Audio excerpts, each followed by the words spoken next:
Alrighty, we are set to go for another night. I'm taking a break from bikes tonight and going for the Whirlwind. This is a quick kit bash I done ages ago. I can't remember what I was after. I was after, I think, just a Rhino chassis, and the only thing I could get from the store was a stalker, so I put the side plates on the Whirlwind. The top is just held on with tack, so I can glue that on later after everything's fully painted. But I just wanted to bulk it out because the normal Whirlwind looks a little bit weedy, a little bit small. So that's how that came about. This is also going to be the first official painted Rhino chassis for this army, so I'm still not 100% on how all the colours are going to work together. I know like that section there, there are going to be green. I know the covers on the missile launcher are going to be green. I don't know how everything else is going to go. I just haven't experimented much with this yet. So we'll kind of do that live. And worst case scenario, I end up stripping it and starting again. So I will start with the missile launcher though, because I actually know where the green's going on that.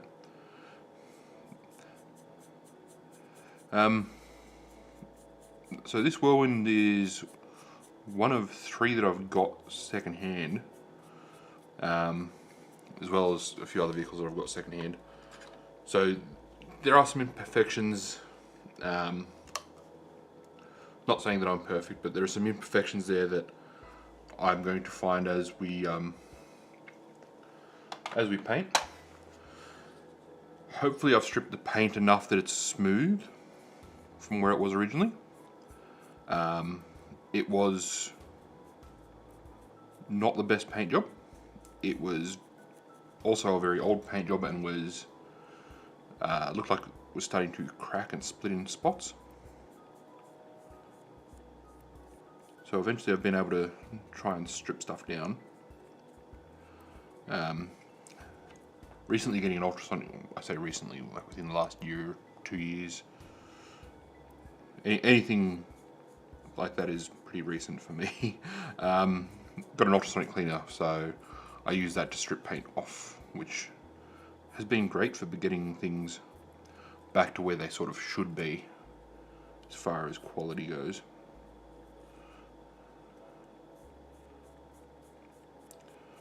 Yeah, the one thing I knew was these panels here, you can see it a bit better there, I wanted them to be green. I'm going to do, I think on the some of the mechanical parts, I'm going to go with Basilicanum Grey contrast paint. Maybe mix in a little bit of Guilliman flesh, make it look greasy and dirty, like they've been piling on loads of extra oil to keep everything running smoothly.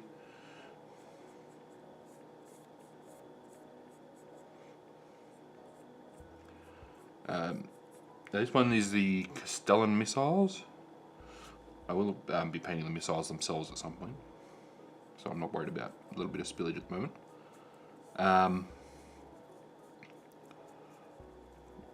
The army I'm going for is going to be more focused on, despite all the bikes having multi-melters, the attack bikes, I've put in some anti-tank stuff, but it's mostly focused around anti-horde. You know, if I come up against 100 Tyranid, Termagants and Hormagants, I'm going to have a good time. That's why I've gone for this version over the other version. The other version is much better for fighting Marine-style units, where you've got 2 wounds, slightly higher toughness, stuff like that, because the other one's strength 7. So it's still only winning Marines on a 3, but having the 2 damage extra AP is pretty good.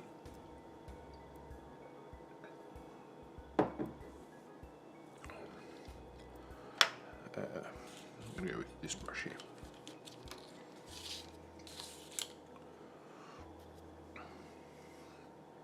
This one's the medium layer. I've really got to fix up my which size is that? Size 1. It's had a bad time lately. So I'm going to try and mark out where that line would go across there. That's as close as I get to freehanding. Doing a straight line every now and then. Just so I can try and get this right.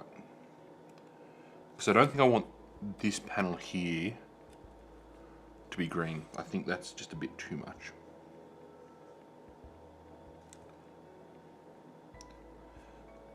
I think a long time ago when I first started this army, which is back 2005, I'm going to say.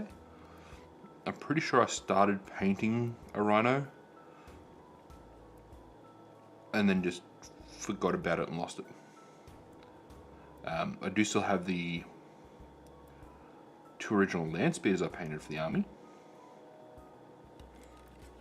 They are not great. They're not even the right silver now, because I went from using mithril silver to lead belcher, because I hadn't painted any of the power armor at the time. Honestly, lead belcher just looks nicer, so at some point I've got to go through and fix that up. There's only 2 of them, so it shouldn't take too much.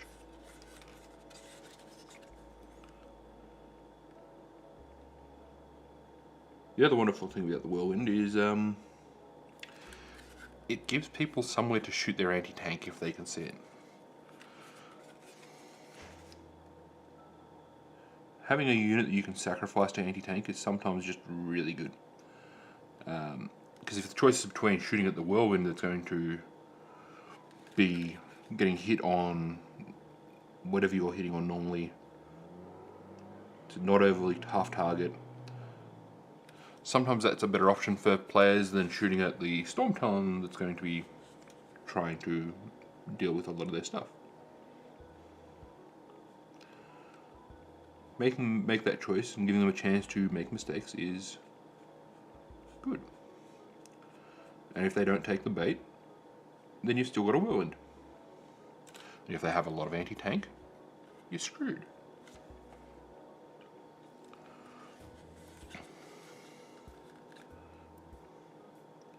There's a few spots here where, like on the here where it hasn't gone as smoothly as I would like, having the paint stripped. There's still a little bit of texture underneath.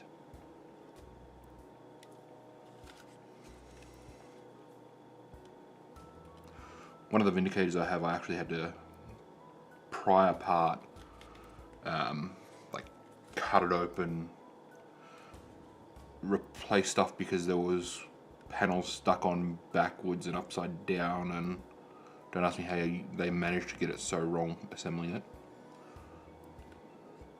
But, you know, with a little bit of work and a spare Rhino chassis that I had laying around that was actually being earmarked for a terrain project, because I didn't have all the parts for it, I combined the Vindicator that was in a bad shape with the Rhino chassis, made a perfectly good Vindicator, and had a Rhino chassis left over for terrain still, that looked damaged and beat up. And then my fiance painted it. It's the only thing she ever painted. And she was extremely proud of the job she done, because it looked like a ruined tank. Yeah, you can see under there. Originally I had plans to do that. I think at some point I might have started on this. This might be the one that I actually started work on like a couple years ago. And then stripped. I want the border around the viewports done, but I think I kind of want to leave most of it as the silver.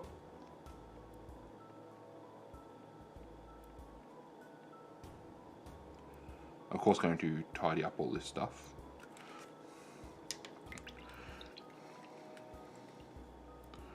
Yeah, I've just spilled a little bit of the green over there, so we can come back in with some lead belcher and fix it.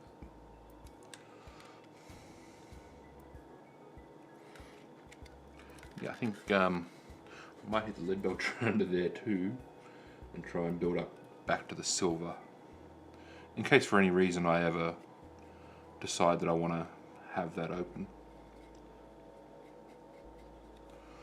I'm also going to put some black template down under there.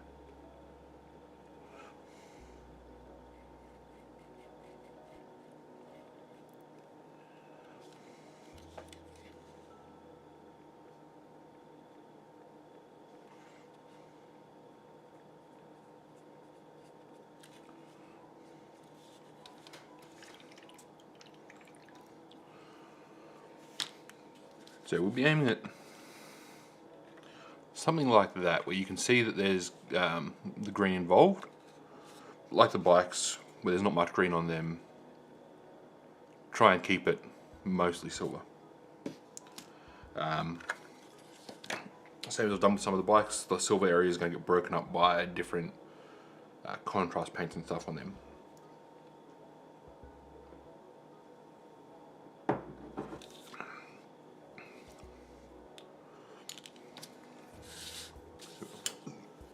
Hit back with a big brush and give the launcher a second coat.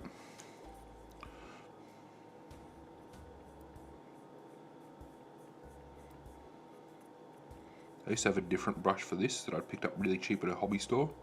But the hobby store is not there anymore and I can't find the same brushes. The bristles were so soft, and it would, like, so soft that you wouldn't get any streaks even after only one coat. You'd still be a very thin coat, but there were just no streaks. The brush cost me like $1.50. I miss that brush.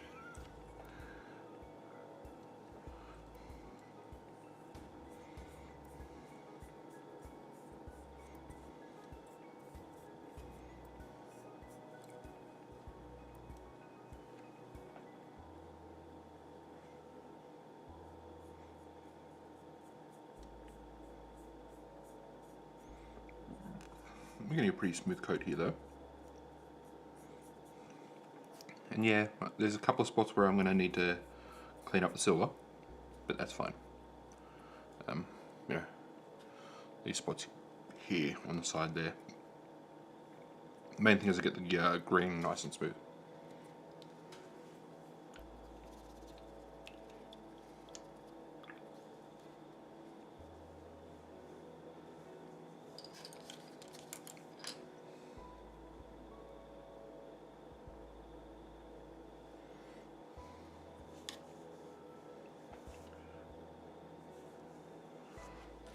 The belcher I have is had on the pellets all used up now, so I will load up some more shortly.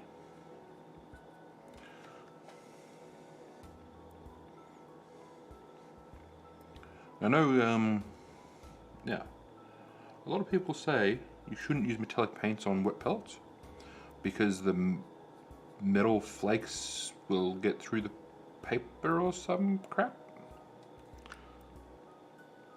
The holes in the paper are not that fine, are not that big. The metal sits on top of the paper, it doesn't soak in. I've been using the same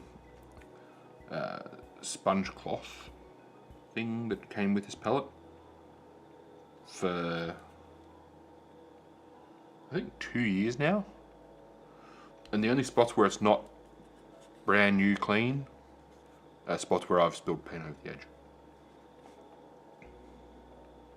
There is no sign of anything leaking through the paper itself.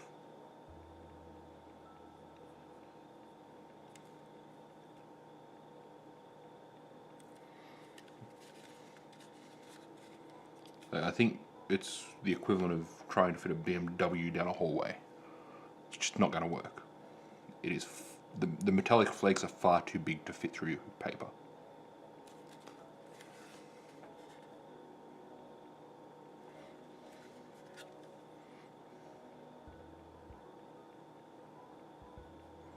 A couple more spots here I'm going to need to clean up. I'm going to need to get some more green on my palette in a second.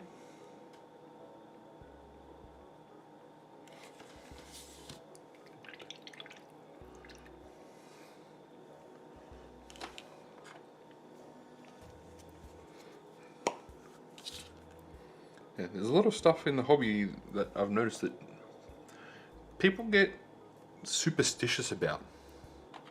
There's no other word for it.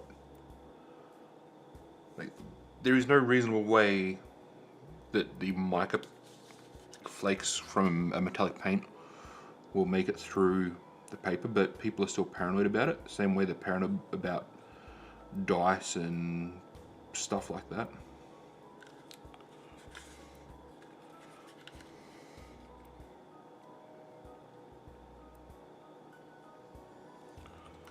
Like, I know sometimes I complain about my dice, but I have lots of different sets of dice. I know it's not one specific set of dice. I know it's just sometimes the probability says I'm going to have a bad day for rolling dice.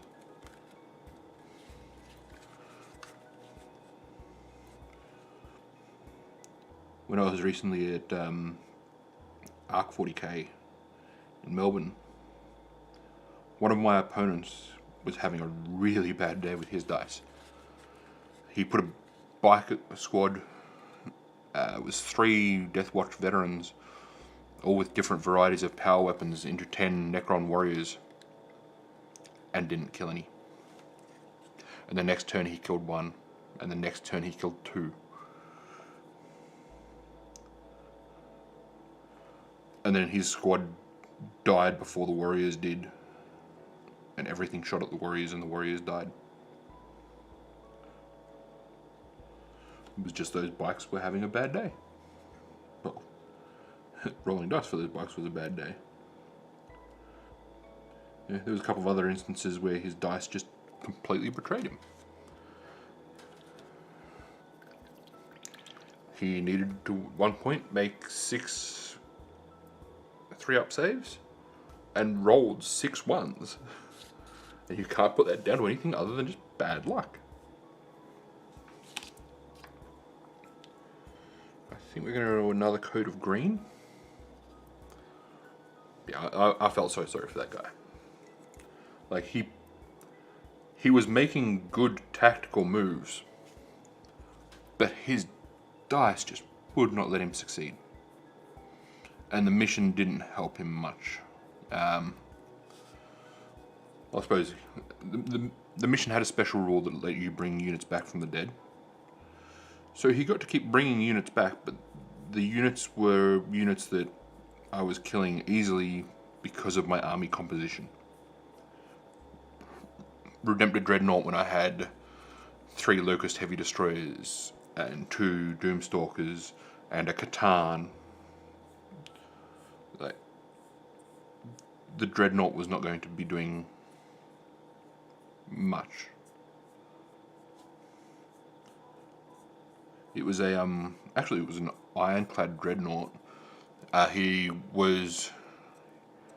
done like a kit bash from a Redemptor chassis because the Redemptor chassis looks bigger and more intimidating, which looked kind of cool.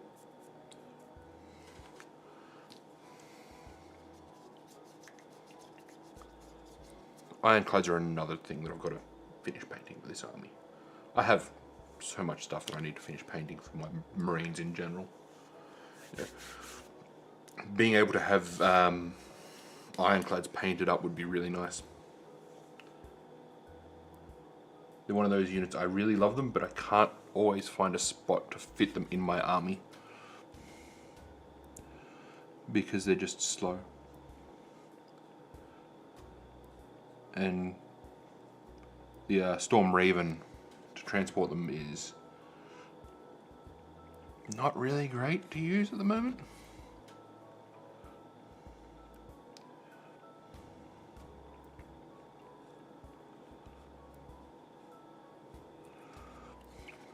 I would use the Storm Raven a lot more if I could have more flyers surrounding it.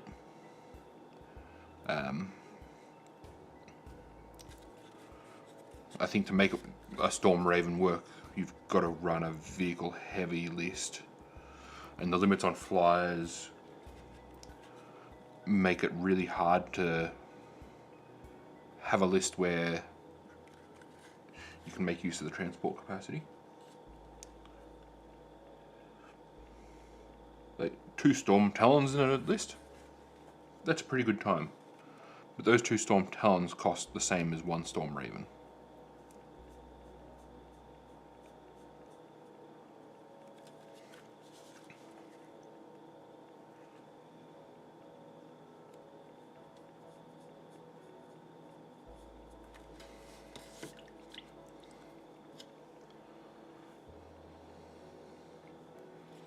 I'm going to grab some lead belcher and tidy up that front again.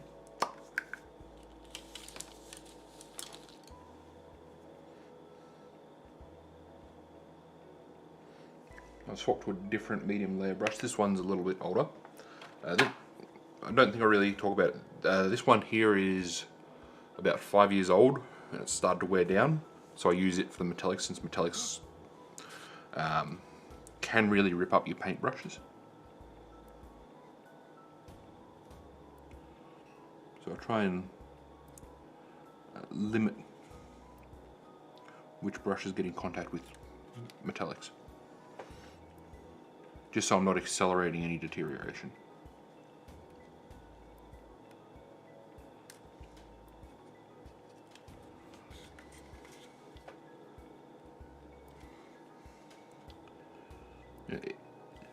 A lot of people say you should never use metallics with natural brushes.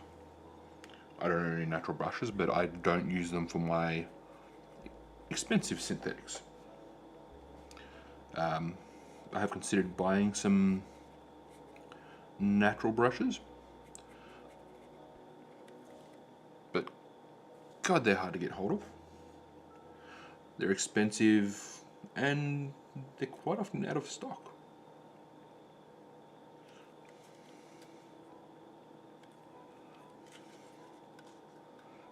So let's double check any areas here that might need a tidy up.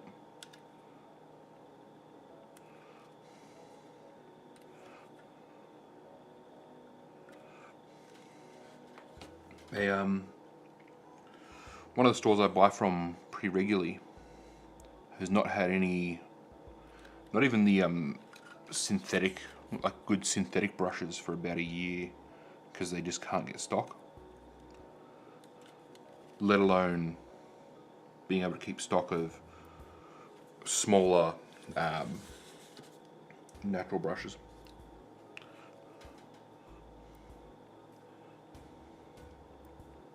I'm also not sure if I should actually ever buy any natural brushes, because they seem like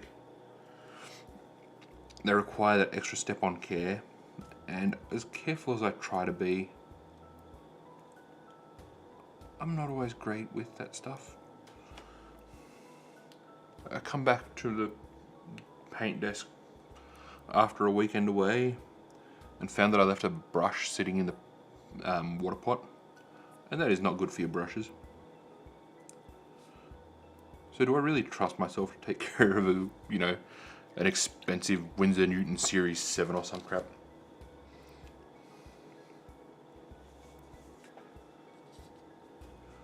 I'll just tidy up the missiles there, because I'm not sure how I'm going to paint them yet. I just know it's going to be metallic.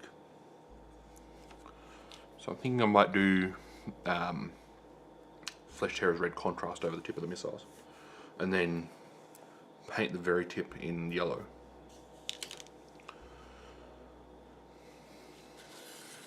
So,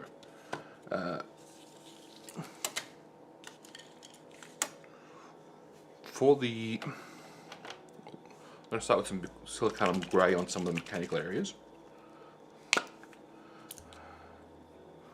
and then I'm going to do some Guilliman flesh on some of the areas as well. Guilliman flesh being a more browny colour should help simulate some like browny, greasy grime. I do have typhus corrosion sitting there, but I kind of don't want to go with that. So one of the areas that I want to do is, just because I want to darken it down a little rather than anything else. There's some fluff because I should probably given this a rinse under water a couple of days ago, because there are spots here where because it's been sitting unloved and unused for so long. There are spots where there is fluff and dirt all over the place. In here is always a good spot to add some contrast paints. Same on this side.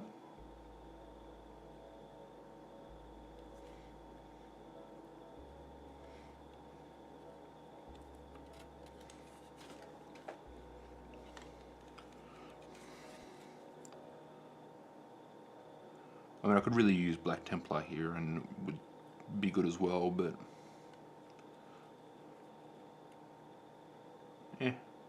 Basilicanum Grey. I think Black Templar could be possibly just a bit too dark. What's really going to suck is when I've got to come through here and do recess shading on all of the rivets and stuff like that. I'm really bad at doing that.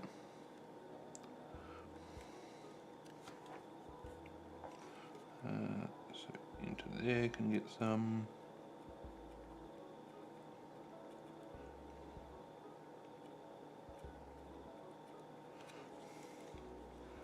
Into there.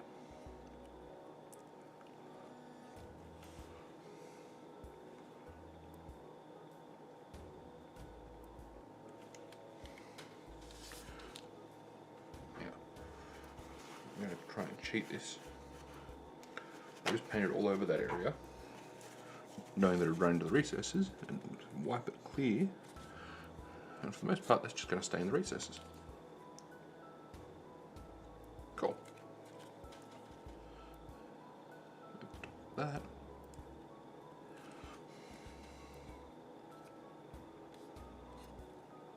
There aren't too many other spots where I would use this contrast on there. There certainly is on here. So that part there is going to be Black Templar. So I'm going to go all over the sides here, all under here.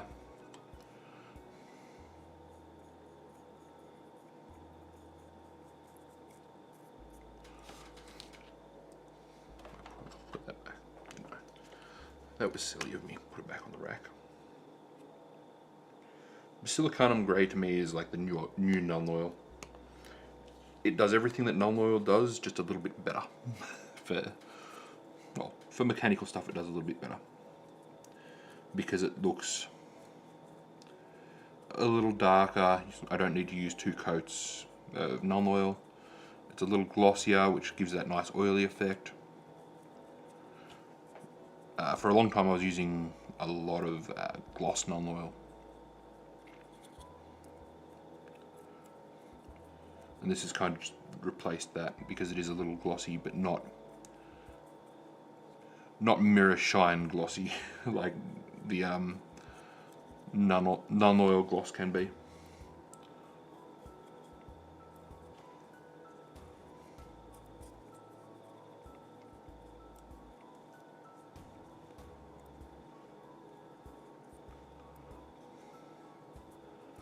And it tends to pull in spots a little better than the gloss does as well, because it's a contrast paint, which tends to leave it sitting, looking a little more natural. Another thing that I'd love to do with the contrast is the tank tracks. So with this one, I'm going to do 50-50 roughly Guilliman Flesh and Basilicanum Grey on the tracks, because get a, more of a dirty look.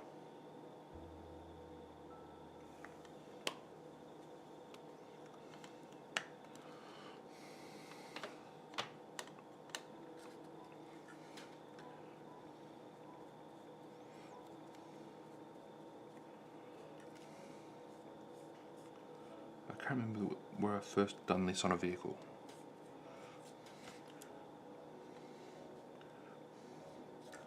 I think it might have been one that I was painting just for someone else.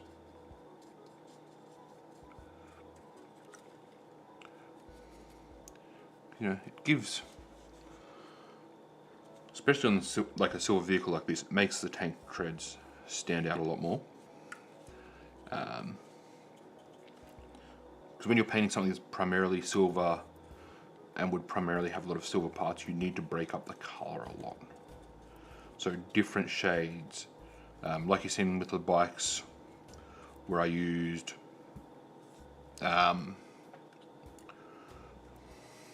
Drakenhof Nightshade for the exhausts and Seraphim Sepia for the exhausts. The same sort of thing for any other vehicle, any other model where you've got too much of the same colour. Break it up with some shades.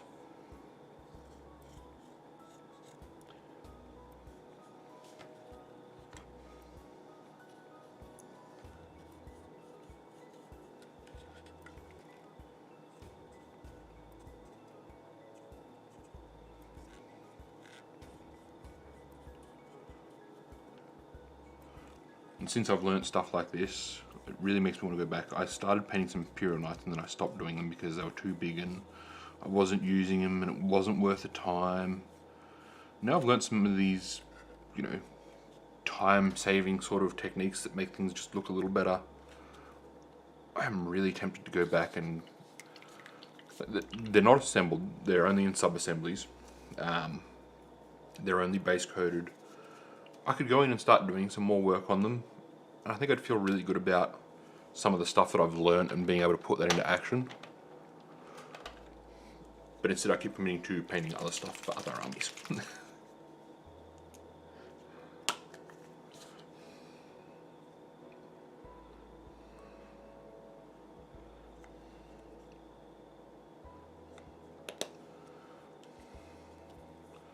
So the back grille here, all of this can be done in Black Templar.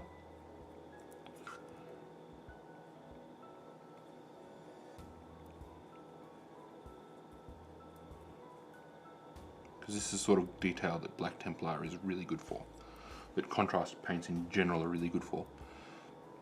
It's not very flat.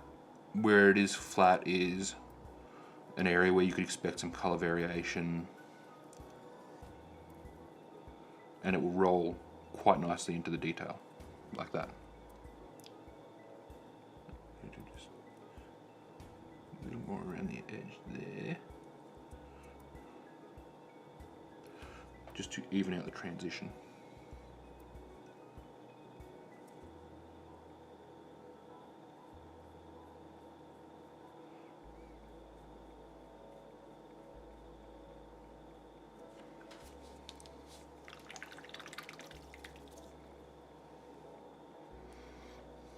And like I said, on the front end, I will Black Templar back and grab out some Fleshed Terrors red. I'll go for the slightly smaller brush so I've got a little bit more control. So back to the medium layer brush.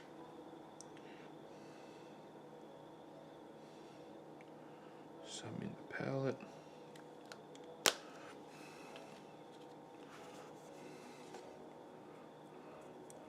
And just try and get this, because I want this to look more metallic, and the shine and the slight transparency of the contrast paints are really good for this.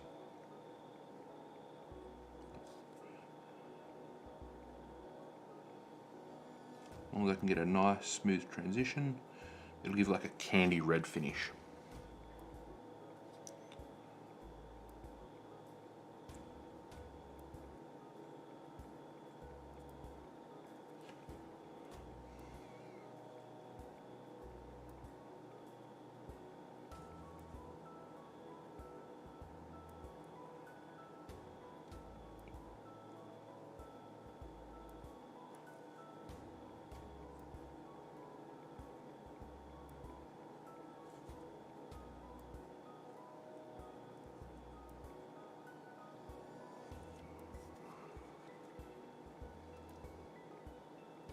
And when I do finish the tip with a yellow paint, that part will not be as metallic, because it will be a standard, standard acrylic paint.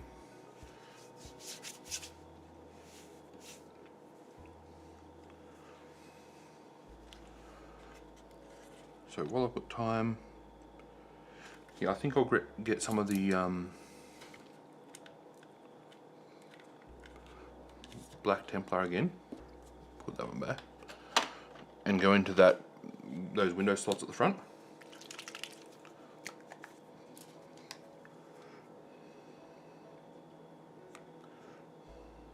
Try and just put some in there and have that settle as best I can, so that it looks darker through the visor, and then I can tidy up around the front after this dries with some lead belcher.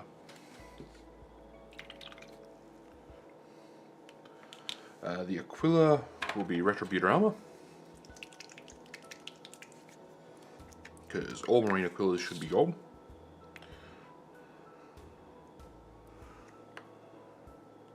Only the peasantry settled for copper.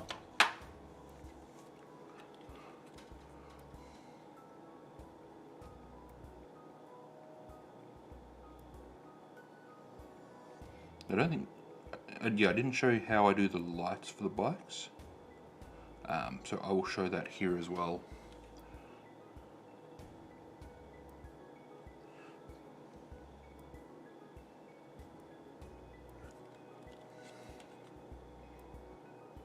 Just try and get that as neat as I can around the Aquila.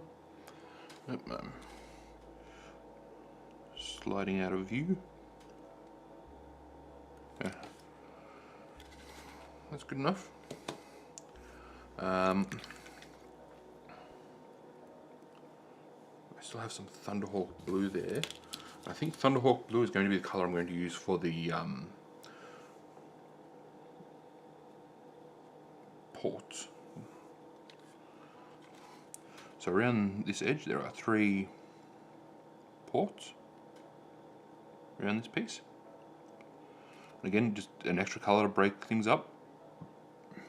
Yeah,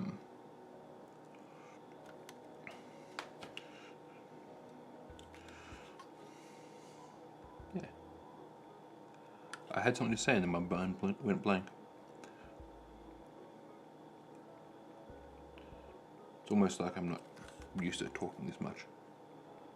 I talk more in one stream than I normally speak in an entire fucking day.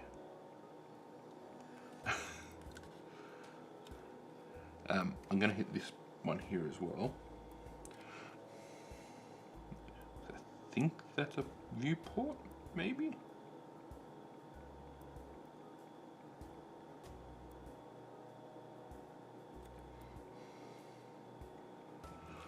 It looks enough like a viewport that I'm going to count it as one.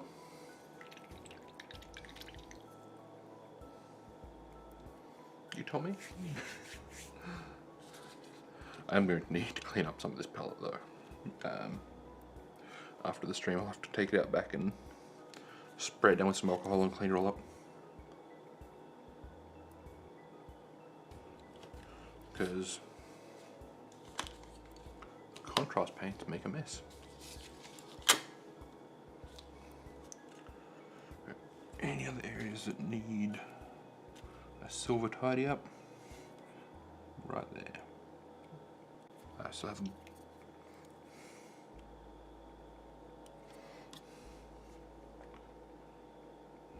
I didn't clean my brush properly, so I was putting down gold, and now I've got too much water there.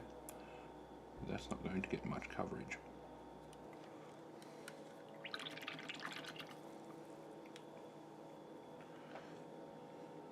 There's still a hint of green there from something.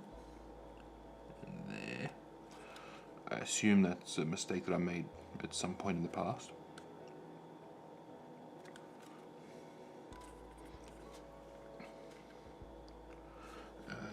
Yeah.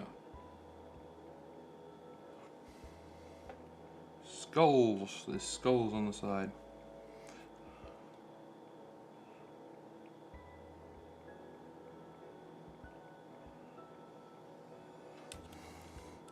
Again, we're not peasants. We don't go with copper.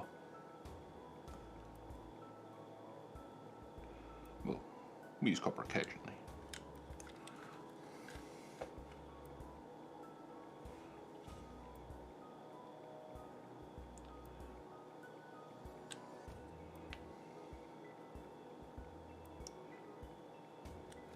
And I think given the amount of contrast paint we've put down today, we may tidy a little more. Helps if I change the color of the paint on my brush. I'm going to have to let this dry and go over it all with lead belcher.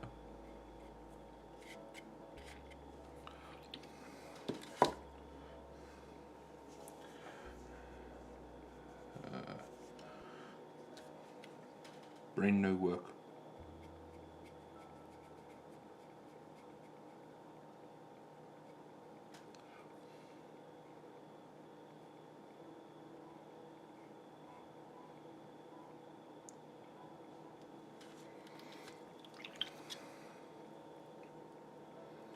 So I think with this one, I'm getting on to 45 minutes. For the shading, because the shading is so tedious and long, I will not be able to do that in one session. What I might do is try and do a few small sessions tomorrow of shading, and then tomorrow afternoon come back and do some highlighting in some key areas, and then this one will be finished as well. Actually, there's one other thing I want to do that I forgot to do, because I'm just noticing it now, is the smoke launcher. It needs to stand out. So slap on some contrast.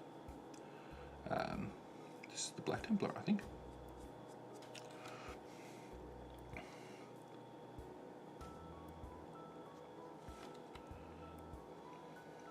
And I was going to show you how I do the lights.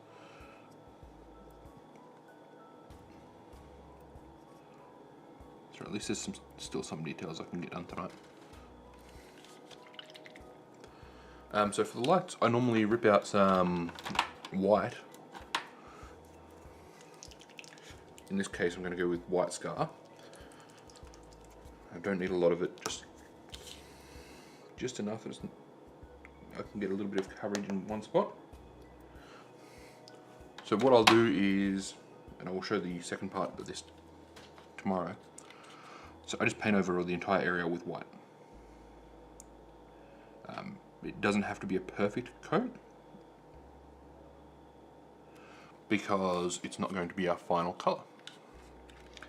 The second part of what I do after this is dry is go over the top with Cassandora yellow, which is the shade, the yellow shade. And that's normally good enough for a yellow. Well,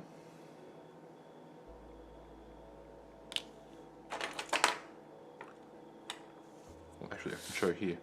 So front of the apothecary's black, I've already done the white.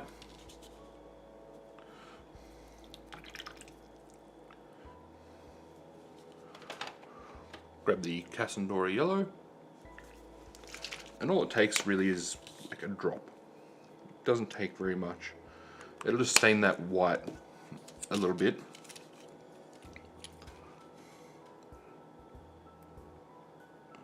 Not going too much there. See what I mean? Because if you do too much, it'll come out orange. You know, you get a nice, pretty soft white, pretty soft yellow there.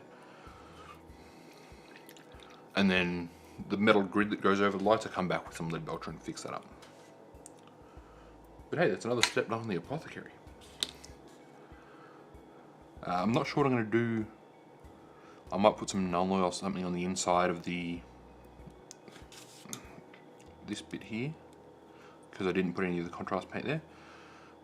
I will need to tidy up the green a little bit. There's some stuff gone over, but you can see it looks greasy and grimy, like it should be silver, but it's just covered in whatever oils the Imperium could get their hands on.